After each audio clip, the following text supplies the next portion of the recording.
कुछ सीधा लिए चलते हैं देहरादून। सीएम धामी क्या कुछ कह रहे हैं, सुनते हैं। ये 4P का सिद्धांत देश ही नहीं बल्कि पूरे विश्व को स्वच्छ बनाने के लिए आवश्यक है। ये सबकी सहभागिता इसमें बहुत जरूरी है। जहां हमारा जो जनप्रतिनिधि है, जो लीडरशिप है, वह इसमें जुड़ेगी, वो आगे आएंगे। वहीं जो पब्लिक सहभागिता है, लोगों की सहभागिता है, वह भी इसमें उतनी जरूरी है। और इसी के साथ साथ सबका समन्वय, सबका साथ और लोगों की सहभागिता, फंडिंग, ये सारी की सारी। तो पुष्कर सिंह धामी को आप सुन रहे थे लाइव। सफाई अभियान के बारे में भी यहां पर बात करते नजर आए सीएम पुष्कर सिंह धामी। देहरादून में ये संबोधन कर रहे थे। सीएम पुष्कर सिंह धामी को हम आपको सुनवा रहे थे लाइव। और आगे बढ़ेंगे, अगली खबर भी देहरादून से है। उत्तरकाशी जिला पंचायत में करप्शन मामले को लेकर जिला पंचायत सदस्यों ने मोर्चा खोल दिया है। देहरादून बीजेपी ऑफिस में जिला पंचायत सदस्य धरने पर बैठ गए। धरने पर बैठे 13 जिला पंचायत सदस्यों ने जिला पंचायत अध्यक्ष के खिलाफ कार्रवाई की मांग की है। वहीं जिला पंचायत सदस्य बीजेपी से जुड़े हुए हैं।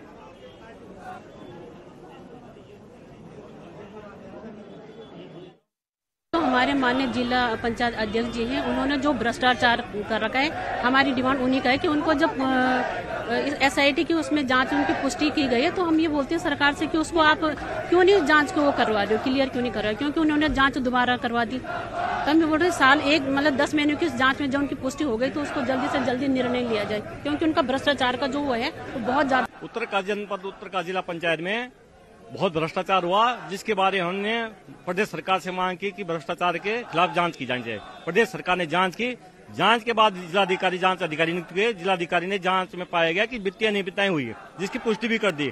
लेकिन पंचायत राज एक्ट के अनुसार जब जब जिलाधिकारी ने जांच कर दी थी तो उसके वित्तीय अधिकार सीज होने चाहिए थे अगर प्रारंभिक जांच में भ्रष्टाचार की पुष्टि हुई। लेकिन उसके वित्तीय अधिकार जिला पंचायत अध्यक्ष के सीज नहीं हुए।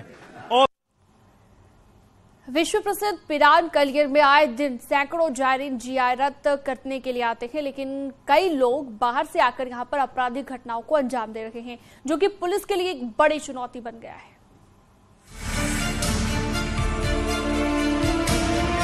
पिरान कलियर क्षेत्र में आपराधिक गतिविधियां बढ़ती जा रही हैं। बाहरी लोग यहां आकर आसानी से घटनाओं को अंजाम दे रहे हैं। हत्या, अपहरण के साथ साथ नशे का कारोबार भी खूब फल फूल रहा है, जो कि पुलिस के लिए भी सिरदर्द बनता जा रहा है। नशे की सामग्री बेचते हैं या वो इस तरह का जो भी उन्हें इस बात से कोई वास्ता नहीं कि धार्मिक स्थल है, इसकी गरिमा खराब होगी या भंग होगी। उन्हें अपना काम करना होना यह है कि उनकी पहचान करके उन पर कार्रवाई होनी चाहिए। पिरान कलियर क्षेत्र में विदेशी नागरिकों के पकड़े जाने के मामले भी सामने आते रहे हैं। वहीं पुलिस प्रशासन का कहना है कि समय समय पर सत्यापन अभियान चलाया जाता है ताकि आपराधिक गतिविधियों पर रोक लग सके। कोई भी व्यवस्था बिना जन सहयोग के सफल नहीं हो सकती।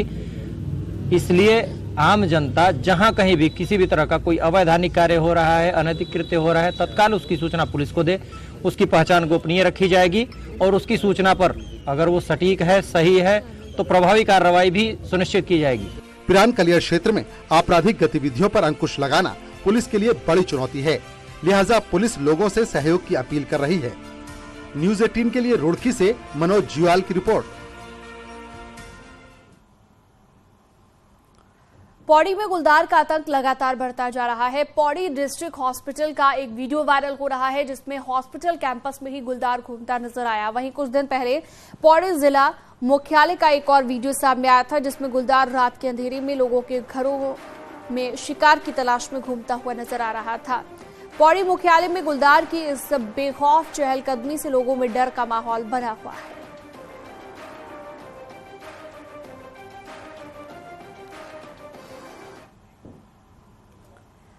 तो वहीं चमोली में कड़ाके की ठंड पड़ रही है। कड़ाके की ठंड के चलते नीति घाटी के टिमर सैंड महादेव पूरी तरह से बर्फ का आकार ये इलाका ले चुका है। हालांकि चमोली जिले में दोपहर में तो लोगों को ठंड से राहत जरूर मिल रही है, लेकिन सुबह शाम ठंड ने लोगों की मुश्किलें बढ़ा दी है। ग्रामीण इलाकों में पानी के नल तक जम गए हैं। निचले इलाकों में शुष्क ठंड ने मुश्किलें पैदा कर दी हैं।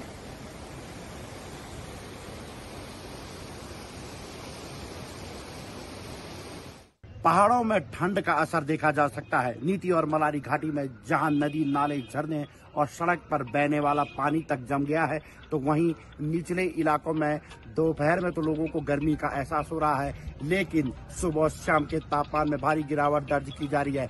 नीति घाटी की बात करें तो यहाँ जितने भी प्राकृतिक झरने हैं वो पूरे जमकर बर्फ का रूप ले चुके हैं। नितिन सेमाल, न्यूज 18, चमोली।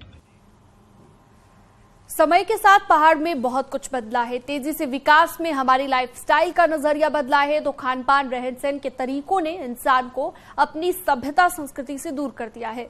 हालांकि नैनीताल जिला प्रशासन पुराने दिनों को पर्यटन में लौटाने की योजना बना रहा है। नैनीताल में कुछ ऐसे ही घरों का आनंद अब पर्यटक ले सकेंगे। नैनीताल जिला प्रशासन की पहल से जिले में 4 गांव में मड हाउस टूरिज्म शुरू करने की योजना पर काम हो रहा है। गांव में मिट्टी के घर तैयार किए जाएंगे, वहीं पहाड़ी खान पान का भी स्वाद टूरिस्टों को मिलेगा। ये चाह रहे हैं कि इसमें एक इंटीग्रेटेड अप्रोच हम लोग डालें और क्लस्टर बेस्ड अप्रोच डालें, तो ये काफ़ी एक नया एक हमारा प्रयोग होगा यहाँ पे नैनीताल जनपद के लिए। फिलहाल फर्स्ट फेज में हम लोग 4-5 गाँवों को फोकस कर रहे हैं, फिर बाद में अलग अलग गाँवों में इसको बढ़ाएं। जिला प्रशासन ने मड हाउस के लिए गीली मिट्टी संस्था में MOU किया है। वहीं मिट्टी से तैयार इन घरों में न गर्मी का एहसास होता है और न ही ठंड लगती है। पर्यटन के लिए तैयार इन घरों में गजब की बात यह है कि इनमें चारपाई से लेकर कुर्सी तक सभी मिट्टी से ही तैयार किया जाता है। देखिए, मड हाउस का जो कॉन्सेप्ट जिला प्रशासन लेके आ रहा है वो अच्छा तो है ही टूरिज्म की दृष्टि से। टूरिज्म में इसके फायदे भी हैं, क्योंकि हमारे यहाँ लोकल मिट्टी के घर जो पुराने पहले रहने के लिए होते थे वही आप टूरिज्म वालों को मिलेंगे, आने वाले लोगों को, तो वो बहुत अच्छी चीज़ है। उससे बेनिफिट भी है और यहाँ के लोगों को नया कुछ सीखने को भी मिलेगा, और टूरिज्म में जो लोग आ रहे हैं ना उनको भी तो एक नई चीज़ मिलेगी रहने के लिए कि मिट्टी के घरों में भी कैसे रहा जाता है करके। पहाड़ में सालों से मिट्टी पत्थर के मकान ही बनाए जाते हैं, लेकिन अब सीमेंट, सरिया और ईंट ने इन मकानों की जगह ले ली है, जो पर्यावरण के साथ स्वास्थ्य के लिए भी घातक है और कंक्रीट के जंगल में तब्दील होने से पर्यावरण भी खतरे में है। हालांकि अब इन मकानों को टूरिज्म के साथ जोड़ने की पहल की जा रही है, जो काबिले तारीफ है। न्यूज 18 के लिए नैनीताल से वीरेंद्र बिष्ट की रिपोर्ट। खबरों का सिलसिला लगातार जारी है। एक छोटे से ब्रेक के लिए रुकते हैं, जल्द लौटेंगे।